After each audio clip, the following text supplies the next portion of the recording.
August 12th, 2009, 1:07 a.m. I don't know what else to do at this point, other than write down my story in the hopes that someone will find it. Maybe I'll just wake up in the morning, like usual, rip up this note, realising my paranoia was unjustified. But maybe I won't wake up at all, or I'll wake up somewhere else, and this note could identify the cause of my disappearance. I guess I should explain a bit. My name is Daniel Matheson, and I'm 20 years old. I live by myself in a tiny house I inherited from my uncle. I shouldn't have to explain the exact location, seeing as this note should be found there. I'm a completely normal, if somewhat stressed, college student studying graphic design, and my everyday life is pretty boring. I don't have any psychological or medical problems that I'm aware of, and I've never been the kind of person to be paranoid. Not to this extent, at least. Last night, I woke up to a kind of scratching sound. It was faint but ignorable, and I credited it to the branches of a tree scratching against the outside of my house. I've been awoken to such a sound before, since several tall oaks bordered the walls outside my bedroom. I went back to sleep quickly, but I woke up again just a little while later. This time, the scratching was louder and rhythmic, purposeful. I would hear the scratching, then a beat of silence, then scratching again, repeating in a precise pattern. It was quite unlike the irregular scraping sounds caused by branches hitting the house in the wind. The noise was also different in a way, that it now sounded like it was coming from my window. Confused and irritated, I forced myself out of bed. At this point, I figured that it might be some kind of animal that was trying to get in. I'd seen several stray cats around it before, notorious in the neighbourhood for clawing at people's patio doors in the hope of getting free food.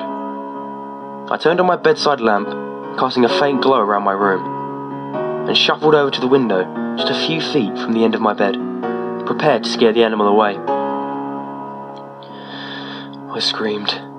I can't even begin to describe the amount of pure terror I felt when I saw what was sitting outside my window, looking in at me as it raked long, curled nails down the surface of the glass. Thinking back,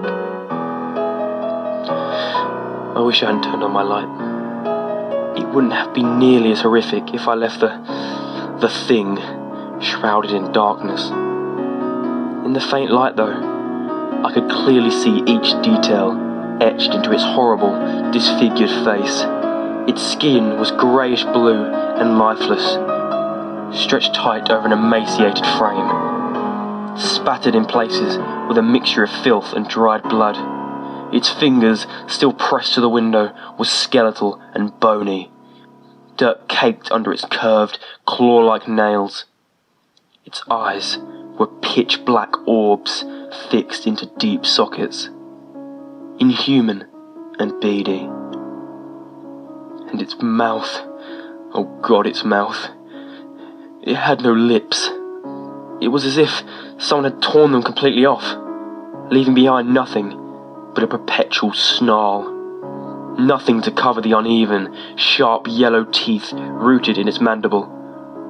Somehow, though, it still managed to grin at me. Its shallow cheeks lifted slightly, mocking me with the horrifying equivalent of a smile. I couldn't even scream at that point. No sound came from my throat. My vocal cords were frozen. It left after it smiled at me, dropping from my view and scurrying away. I haven't slept since then, despite it being 3 a.m. when I encountered it. Somehow, I know it will be back. I know it's coming back tonight. I know that it'll come back as soon as I fall asleep. I feel it deep in my very soul. I know that grin meant it was planning on returning.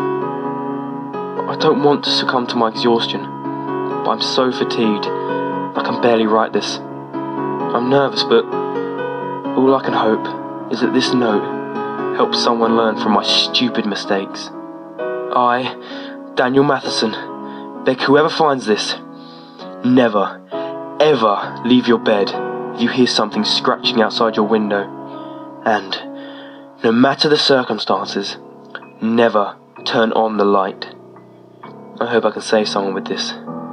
I couldn't save myself. I can hear the scratching again. It's louder than ever before, and more frantic. I'm going to bed now. Wish me luck.